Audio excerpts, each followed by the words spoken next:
Initiate Vigilante mode.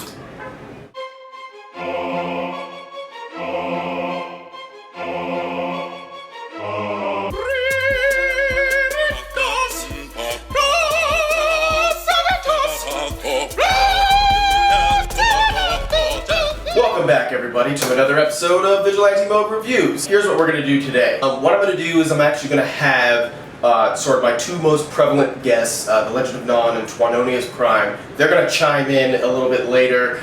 This will be a non-spoiler review. Today we're going to talk about Lights Out. I have been, I think, pretty clear that this is one of my most anticipated movies of the summer. I love horror films. I love The Conjuring 2. I loved the concept of this movie. Basically, this guy, David Sandberg, he made a short film, debuted it on YouTube and Vimeo, and also took it to a film festival. It just sort of became like a big hit. So through that kind of processing, the movie then came to Warner Brothers, and a screenplay was written, and here we are with a feature film based on this really cool short film. Suffice it to say, I was very excited to see this movie. The movie stars Teresa Palmer as Rebecca. Boy, does she look like Kristen Stewart. Maria Bello co-stars as her mother, who is a little bit deranged and sickly. Teresa Palmer's character has sort of been annexed from the family since her father had, passed away. We're also following her younger brother, played by Gabriel Bateman, another really good child actor. I feel like this year has been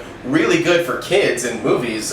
Nice Guys, Conjuring, this movie. He started to experience all this really crazy stuff happening with this woman, this kind of creepy looking woman, disappearing whenever the lights are out. So thus we have our premise of this movie. There was a lot to like about this film. I went in with a lot of anticipation, a lot of expectations.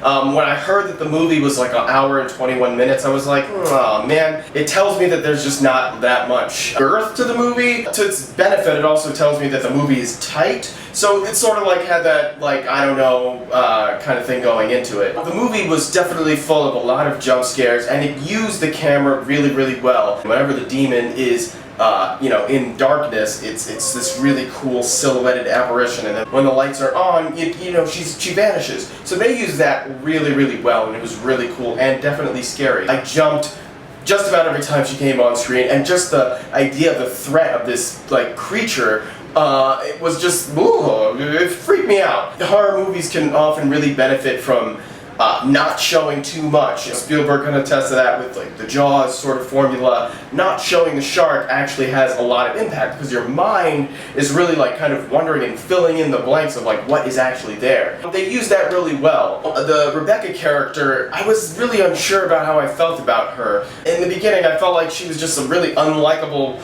protagonist, and how am I supposed to get behind a character that I don't really like? With that said, I think that the character really does have a nice arc, and there is a journey that is worth exploring with her. Maria Bello, she gave a great performance. I haven't seen her really in anything since A History of Violence, at least of note. She did a really good job in this movie playing this kind of wacky mom who's got a lot of psychological issues. The kid was great, he was funny, he brought some levity to the movie. Props and kudos to David Sandberg for the directing. His directing was great. I believe this is his first feature film. Some things I wasn't crazy about was, again, the length of the film. The third act could have been stretched out a little bit more. There was some cool exposition-y stuff that was in the middle of the movie, and I felt like we could have gone a little bit deeper into that.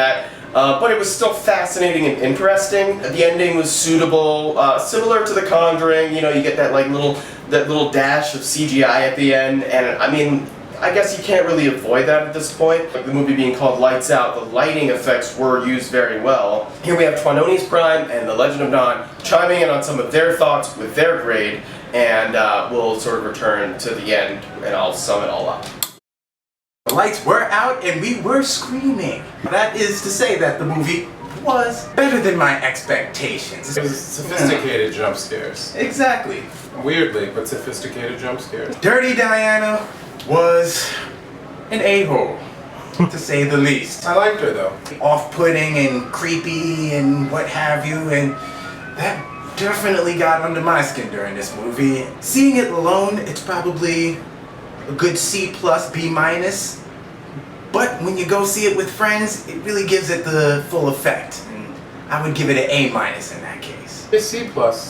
if you're seeing it alone, but you know, if you have other sort of friends that maybe are not, you know, physical friends, and they might be friends of the sort that are not human, like AKA liquor. Like Diana? Yeah, like wine. Then Oh. it could be a good time if you were drinking, you know, that sort of thing. It was definitely a scary movie. Was it as great as I was hoping it would be? Pretty good, but you know, I'm wondering if maybe even a sequel could kind of like enhance some of the mythology a little bit more. So I'm gonna give Lights Out a B. I was thinking a B+, but you know, after like kind of thinking it over and sleeping on it, which was kind of difficult to do last night, I think a B is fair. It's a solid grade. It's not a bad movie at all. It's definitely a good one. I definitely think it's worth seeing in theaters.